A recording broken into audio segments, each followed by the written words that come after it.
അടുത്ത നമ്മുടെ ബീഫ് ഉലർത്താണ്. നാടൻ ഉലർത്ത് ഒക്കെ നാടൻ പരിപാടികളാട്ടോ. അപ്പൊ അതിന് വേണ്ടി ഞാൻ 1 കിലോ ഇറച്ചി നന്നായി കഴുകി മുറുക്കി എടുത്തിട്ടുണ്ട്. ഇനി നമുക്ക് ഇത് ഒന്ന് വേവിച്ചെടുക്കാം. അതിനു വേണ്ടിയിട്ട് ഞാൻ ചെയ്യാൻ പോകുന്നത്, ഒരു പാത്രത്തിലേക്ക് ഇത് മാറ്റി കുറച്ച് ഇഞ്ചി വെളുത്തുള്ളി ചതച്ചത്, പച്ചമുളക്, ഒരു 2 ഇടത്തരം സവോള ചെറുതായിട്ട് അരിഞ്ഞത്, കുറച്ച് മഞ്ഞപ്പൊടി, ഇച്ചിരി കുരുമുളക് പൊടി കൂടി ഇട്ടേക്കാം, ആവശ്യത്തിന് ഉപ്പ്, എന്നിട്ട് നന്നായിട്ട് കൂട്ടി തിരുമാം. നന്നായിട്ട് മിക്സ് ചെയ്യാം. ഇതിന്റെ കൂട്ടത്തില് ഒന്നും നമുക്ക് ഇല്ല നമ്മുടെ കറിവേപ്പില. ഒരു രക്ഷയില്ല കിട്ടാനായിട്ട്. അല്ലെങ്കിൽ എങ്ങനെയെങ്കിലും സംഘടിപ്പിക്കാൻ ഇതിനകത്തൊക്കെയാണ്. അതും കൂടി വന്നാലാണ് നമ്മുടെ ഈ റിയൽ ടേസ്റ്റ് കിട്ടുള്ളൂ. വെളിച്ചെണ്ണ, നാടൻ വെളിച്ചെണ്ണയാണ്. പൊടിക്കൊന്ന് ചേർത്തൊക്കെ നിർബന്ധമില്ല, എന്നാലും ഒരു ടേസ്റ്റിന് വേണ്ടിയിട്ട്. ഇറച്ചി വളർത്തല്ലേ നമ്മൾ ഉണ്ടാക്കുന്നത്, അപ്പോ തേങ്ങ ഒരു മസ്റ്റാണ്. ആ ഇറച്ചിയും തേങ്ങയും കൂടി കൂട്ടി കടിക്കുമ്പോൾ ഉണ്ടാകുന്ന ഒരു ഇതുണ്ടാവില്ല, ആ നാടൻ ആ നൊസ്റ്റാൾജിയ, അത് കിട്ടണമെങ്കിൽ ഈ തേങ്ങ കൊത്ത് വേണം. അപ്പോൾ ഒരു 1/2 മുറി തേങ്ങയുടെ കൊത്ത് ഞാൻ എടുത്തിട്ടുണ്ട്. ഒന്നുകിൽ ഇറച്ചിയുടെ കൂടെ ഇട്ട് വേവിക്കാം, അല്ലെങ്കിൽ നിങ്ങൾക്ക് തന്നെ വറുത്തെടുത്തിടങ്ങി ഇടാം. നമ്മൾ എളുപ്പവഴിയിൽ ക്രൈ ചെയ്യുന്നതല്ലേ, അപ്പൊ നമുക്ക് ഇത് ഇറച്ചിയുടെ കൂട്ടത്തിലാണ് വേവിക്കാം. ഇതും ഞാനൊരു 15 മിനിറ്റ് വയ്ക്കുകയാണ്. എന്നിട്ടാണ് നമ്മൾ ഇത് കുക്കറിൽ വെച്ചിട്ട്, ഒന്നുകിൽ കുക്കറിൽ അല്ലെങ്കിൽ മറ്റേപാട് വേവിക്കാം. എളുപ്പത്തിന് വേണ്ടിയിട്ട് നമ്മൾ കുക്കറിൽ ആണ് ചെയ്യുന്നത്. അപ്പൊ നമ്മുടെ ഇറച്ചി തിരുമ്മി വെച്ചിട്ടുണ്ട്. ഇതൊരു 15 മിനിറ്റ് ഇങ്ങനെ ഇരിക്കട്ടെ. അപ്പൊ നമുക്ക് ഇറച്ചിക്ക് വേണ്ടിയിട്ട് കുറച്ച് മല്ലിപ്പൊടി, മുളക് പൊടി, അങ്ങനത്തെ പൊടികളൊക്കെ ഒന്ന് ചൂടാക്കാം. ഞാനിവിടെ ഒരു 3 സ്പൂൺ പൊടിയാണ് എടുക്കുന്നത് കേട്ടോ, മല്ലിപ്പൊടി. പിന്നെ കുറച്ച് മഞ്ഞപ്പൊടി.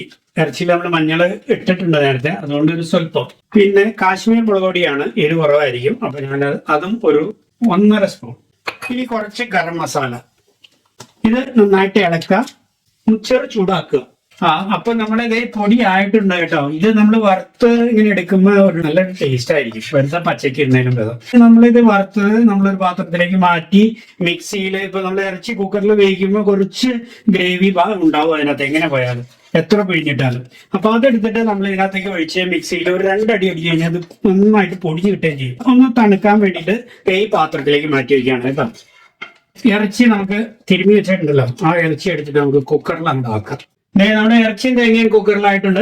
ഞാനിപ്പോ ഒരു 3 വിസിൽ വരെയാണ് ചെയ്യുന്നത്. ഈ നാട്ടിലൊക്കെ പെണ്ണിന് മധുരം കൊടുത്തോട്ടെ എന്ന് ചോദിക്കുന്നത് ഞാൻ ചോദിക്കുകയാണ്, ഇറച്ചി അടുപ്പത്ത് വെച്ചോട്ടെ.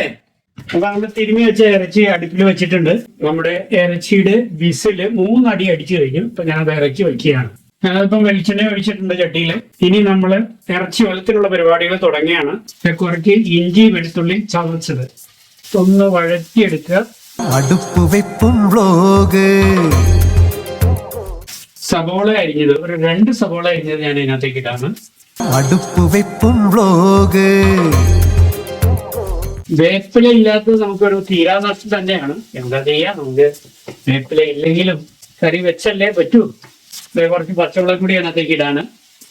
ഒരു 4 പച്ചമുളക് അരിഞ്ഞത് കൂടി ഇട്ടിട്ടുണ്ട്. പൊടിക്ക് ഉപ്പിട്ടേക്കാം. അപ്പൊ നമ്മുടെ സവോളയൊക്കെ ഗോൾഡൻ ബ്രൗൺ ആയിട്ടുണ്ട്. അപ്പൊ നമ്മള് നേരത്തെ വറുത്ത പൊടി ആ ഇറച്ചിയുടെ ഗ്രേവി കൂട്ടി അരച്ചെടുത്ത് വെച്ചിട്ടുണ്ട്. അത് ഇതിലേക്ക് ഒഴിക്കാം. തീ കുറച്ചിടുക, എന്നിട്ട് നന്നായിട്ട് ഇളക്കി കൊടുക്കാം. അരപ്പൊക്കെ ശരിക്കും നന്നായിട്ട് നോക്കട്ടെ.